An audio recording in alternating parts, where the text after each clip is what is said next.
Ce que personne ne mange, ni nous, ni nos animaux, trouve encore preneur. Ça, c'est le travail de Bruno. Il est directeur des abattoirs d'Ussel en Corrèze. Une fois les morceaux consommables vendus, il trie le reste.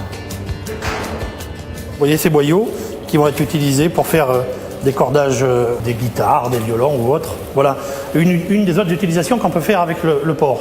Encore une autre utilisation avec les oreilles, voilà, que l'on destine à la fabrication de produits cosmétiques, des masques pour les cheveux, des crèmes visage. Vous voyez, c'est ce qu'on appelle le gras, hein, c'est du gras, vous voyez. Hein.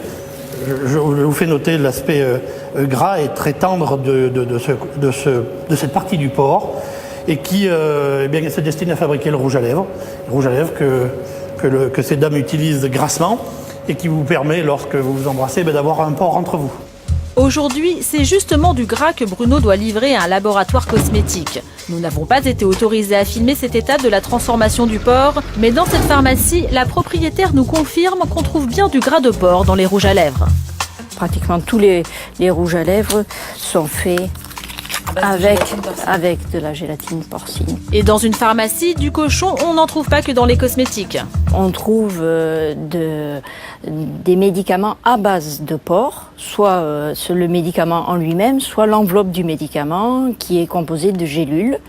Chaque fois, comme vous pouvez le constater, on a cette pellicule est faite à base de gélatine. Si vous ne mangez pas de porc pour des raisons religieuses, pas de panique. Gabriel Elfassi est rabbin en banlieue parisienne. Il est très clair, quelle que soit la religion, quand il s'agit d'un médicament, il n'y a aucune interdiction. Toute religion qui se respecte se doit de soigner ses malades.